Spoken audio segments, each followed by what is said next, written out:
And a very good afternoon, everyone. Welcome to Issues and Attitudes on WEIU Radio, Your 13 TV, as well as WEIU Television. My name is Jeff Owens, Director of WEIU FM. And if you're watching right now live on Your 13, you can see that we have a lot of guests in the studio. So I'm going to go ladies first. Janice Collins from Journalism Department is here. Yes, good afternoon. Thank you, Jeff. I'm so happy to be here. Thank you for having me. My co-host, Mr. Brad Kupiak. Howdy, back again. Clint Brown, a senior from senior here at Eastern, from Charleston, Illinois. Thank you, Jeff. And making a return appearance, Professor Rich Jones from Communication Studies. Thanks for having me. In today's topic, we're going to call it the Chick-Fil-A controversy, and then underneath that, there's about 6 or 7 different subtopics. But if you're tuning in today, you want to know what we're going to talk about. It's really the Chick-Fil-A controversy at Eastern Illinois University, and we'll get into why we're talking about that as we go on. But it's kind of a fascinating topic of discussion. And even today, like off mic, we were talking about so many students and so many people on campus have different opinions about what should happen, shouldn't happen, or where discussion should happen. So I'm just going to start with Rich and kind of go down the panel's line and talk about maybe your opinions and your stance and why you're so passionate about this on campus. Okay, so I'm from the South. That is an important piece of context for this. So I became familiar with the Chick-fil-A controversy many years ago because this is not something that is new.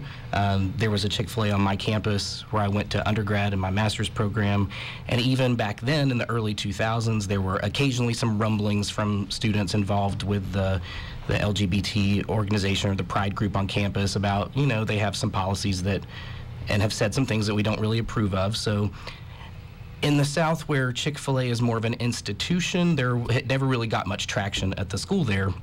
But I also had friends who personally worked there, one of whom was gay, who was very clear to him that he could not talk about his identity or let anybody know because he was afraid if he did, he'd get fired. So all of that stuff was kind of in the back of my mind. But then this summer, I serve on the LGBTQA advisory committee here at EIU, which is faculty, staff, some student representatives, and we meet about every other week just to discuss things that are going on campus and programming. And it came up at our meeting over the summer. And that's about the time that Dan Cathy, who's the president, I guess, of Chick-fil-A, the CEO of Chick-fil-A, yes, had come out with some statements that were pretty, not just anti-gay marriage, but expressing views about homosexuality and sexuality in general that were, not really in keeping with how a lot of people who are more progressively minded think. So that came up at our meeting, and soon after that was the Chick-fil-A Appreciation Day, where we had 100 or so people who came to the food court here at EIU, many of them not from the Charleston area, who came on buses and things like that to show their support for Chick-fil-A. And many of us were unhappy with that situation just because it's kind of outsiders coming here to express a view that is kind of contrary to a lot of the values that EIU says they have publicly, which is to create a diverse environment, a welcome environment. And so that's really how I first got involved at a larger level, was trying to get the administration to respond to that event, which happened on August 2nd? August 1st. Okay, Clint Brown? Well, I am from Charleston, 30 years and counting, and I'm also a student here at Eastern. I got involved with this after reading in the Journal-Gazette-Times Courier about Chick-fil-A Appreciation Day, and we had some folks at EIU's food court who commented on the number of sales that we had. And I saw how many folks came to Eastern who aren't part of the EIU community on campus to express these views. And it dawned on me that they didn't actually come to support Chick-fil-A because of the quality of their food. They just came to actually work to limit the rights of other individuals. So when I started looking at Chick-fil-A, I looked at donation history and groups that Chick-fil-A's charitable organization supports, and I found some interesting information there. So I wrote a letter to the faculty at Eastern. I sent it out. Actually, I wrote the letter to our administration, all the vice presidents, and President Perry, just simply stating that Chick-fil-A's business practices are inconsistent with our own mission statement, and if we are to, in fact, have a practice everything that we believe in our mission statements to be true, then the presence on Chick-fil-A, or Chick-fil-A's presence on Eastern's campus is problematic. I also sent that letter out to all the faculty across Eastern's campus and sent it to the faculty senate and staff to Senate, asking them to pass a resolution for a non-renewal of Chick-fil-A's contract. There has never been a question whether Dan Cathy has the right to say what he wishes. That's his business. But the fact is, Chick-fil-A on Eastern's campus isn't a private business renting a space. EIU is paying Chick-fil-A to be here, and as such, we're then contributing to organizations that seek to harm and limit the rights of others. Okay. We're going to switch to our guest, Dr. Collins, and then Brad will let you talk as a student and as a representative of, radio station here. Okay, thank you. I come at this this topic from various perspectives. One, I sit on the board of a unit here, and what we do on this particular board is that we give advice. And so because of certain things that actually occurred and that I was made aware of, it was my responsibility to actually, I felt, to make some type of response and give some type of advice on all levels, for groups, to the president, to administration. And so as a group, some of us really felt strongly about that. And so, it was almost within the parameters of actually what our mission statement was, that we had to do something. That's number one. And a lot of my colleagues have done that under the auspices of that. Secondly, I looked at it, and I'm looking at it as far as the issue of rhetoric from the background, but also in my research, I actually study microaggressions toward marginalized groups. And this is a great example of that, where you have a majority who feels compelled to have a certain type of belief and power, and that's fine, and you have a minority. But what happens is it gets mixed up with belief and freedom of speech and things along those lines, where both parties kind of have both equal rights. So one is no more important than the other. No one is saying that my way is right, and that's why we got together and totally believed that, you know what, only one person can make this decision. Really, we can argue all the time about beliefs and that sort of thing. So that's the research aspect of it. Because the majority groups have to remember that they used to be the minority group, and they actually grew. And it's amazing how power structures change, because when you become in an abundance and you become the majority, all of a sudden you actually oppress the minority voice, which kind of goes against how they actually became a majority. And that's in any situation, whether it's Chick-fil-A or anything along those lines. The last thing I would say from my perspective is I have a great rapport, I believe, and has shown with the students here at Eastern Illinois University. If you give them an opportunity and you create a safe environment, whether it's in your classroom, in your office, or whatever the case may be, they will come and tell you how they feel. And when students come and say that there were wrappers with hate speech written on it and thrown on cars and left on cars, where now people are throwing Chick-fil-A biscuits at students, where, according to our mission statement here, we believe and we're committed to diversity and inclusion. Automatically, as a professor, my number one priority, other than adults talking, is the safety of those students. And if a student does not feel safe on this campus to learn, because I know from teaching for 11 years, I know from experience that if you don't feel safe, you're probably not going to do as well. That means you may not go to class, you may not do your homework, or whatever the case may be. So from the very beginning, and even now, I feel that the number one goal is, how do we make every individual here who pays their dues and their fees to feel safe on campus? One of the reasons, because hate speech cannot be supported necessarily, even though people have freedom of speech. As a university, I'm not really sure about that.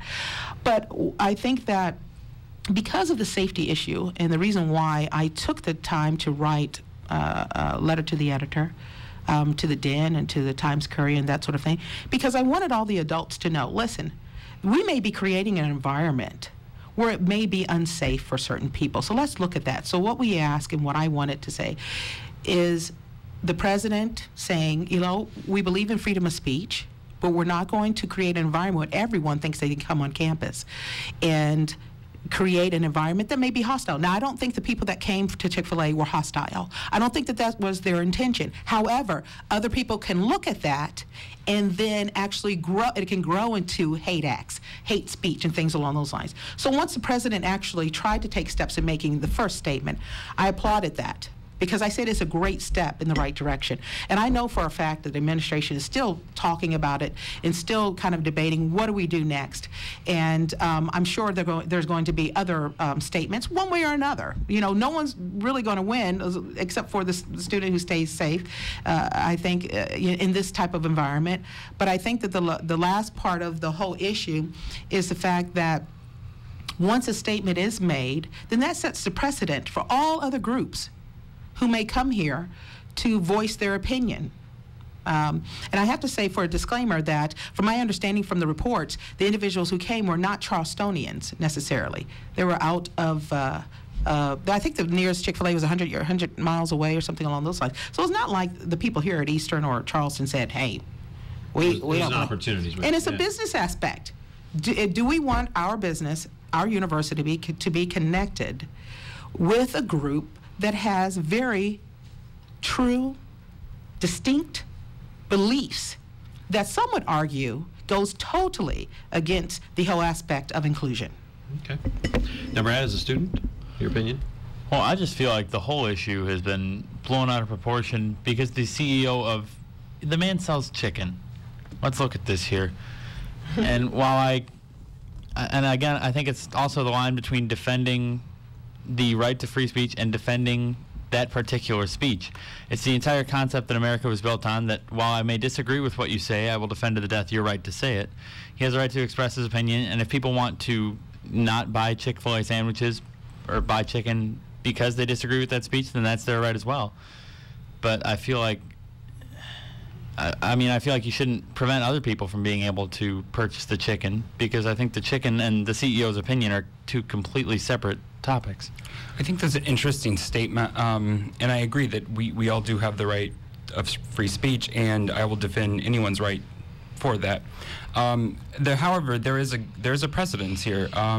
If you look at the Supreme Court case 2009, Pleasant Grove versus Summon, what happened was this organization wished to erect a monument in Utah, and the group that wanted to erect the monument had specific ideological beliefs that were not consistent with the town. It was, going to basically implicate the government. So the government went and said, no, we don't want this here because we don't want to be associated with this type of message.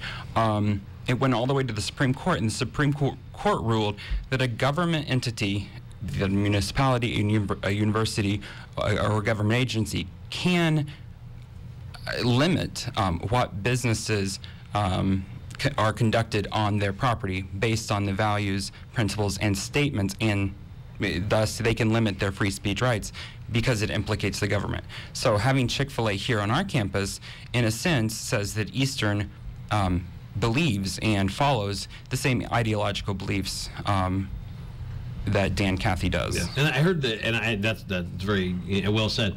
The argument I would have against that is that when Eastern signed the contract with Chick-fil-A, none of this was out. Absolutely. And I think that's where Eastern may be caught in the trap, is like, well, we didn't know, and now we know, so what do we do? Right. Yeah. Okay. You had a question, or you had a comment, Rich? Yeah, to go back to a couple things. Earlier, Clinton mentioned that we pay Chick-fil-A to be here, but we don't actually pay them a franchise fee.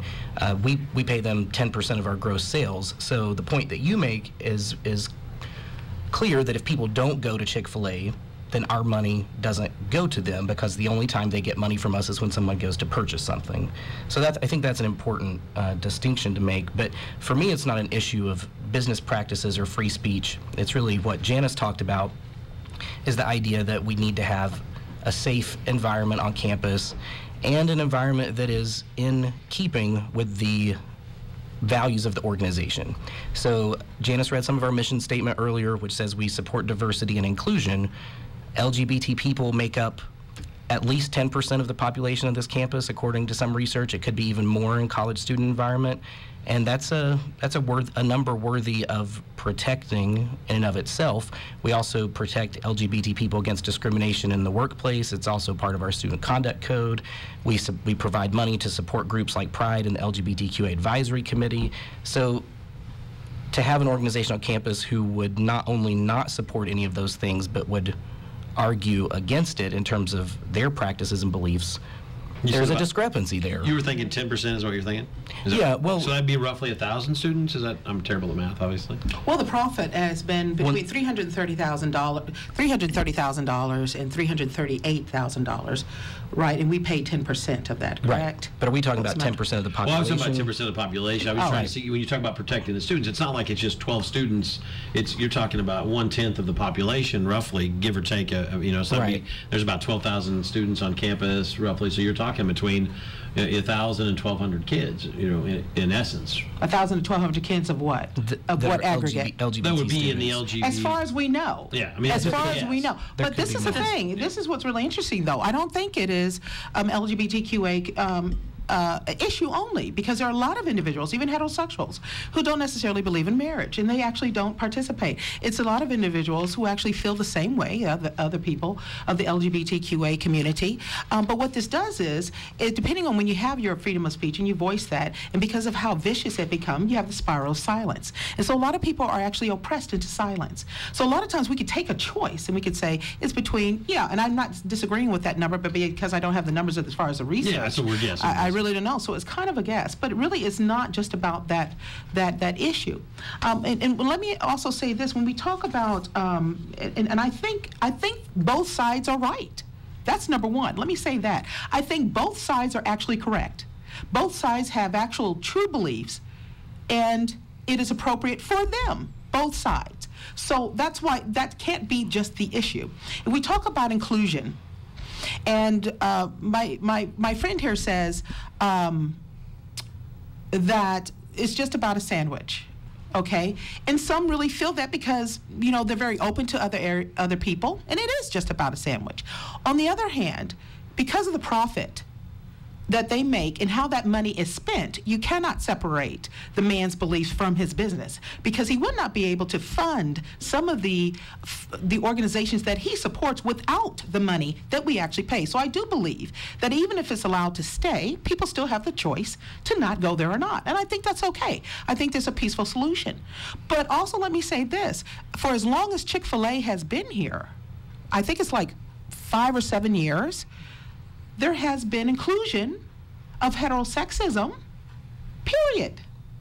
But then another voice will say, you know what? It's long enough. It's been long enough. You had 7 years. Why don't we take it off for 7 years? What's wrong with that? So why is one better than the other? So if I say, and I'm not trying to put you on the spot, but since you put that in the statement, if I say, you know what, when we talk about inclusion and we don't want to exclude, that means we don't want to exclude the mainstream voice as well, is what you're talking about. If we don't want to do that, that already has been done. It's inherent when they actually connected the business together and allowed them to stay on campus. So actually LGBTQA community members and allies have actually been accepting of diverse voices. So when that minority rises up and says, well, you know what, we found out more about that company, and now that we know more, that doesn't fall under our mission statement that I'm a part of this population. We'd like to look at you possibly severing those ties. What is wrong with that? On the other hand, both are right. Both groups have a right to say, I want it to stay, and both groups have a right to say, I want it to go. The only difference is it hasn't gone. I think it's interesting, too, with Dan Cathy's statement. We're looking a lot about the LGBTQ community, right? So if you look at actually what he said the biblical definition of marriage, right? Well, what exactly does that mean? How do we define the biblical definition of a marriage? I mean, you can look at when it talks about homosexuality. In the Bible, it's from the Old Testament, right? Well, look at Abraham. I mean, he couldn't get his wife pregnant, and so his wife suggested, impregnating the slave. I mean, or you can look at David, the king of the Jewish people. It was pretty scary. His army killed 200 people, according to the Bible, harvested their foreskins and brought it back to Seoul. who then gave him his daughter for a wife, and then he also took a concubine. So Dan Cathy's statements at best, I mean, in and of themselves, from what he's following, are problematic. There is no true definition of family. That's constantly changing. There's a constant change of marriage.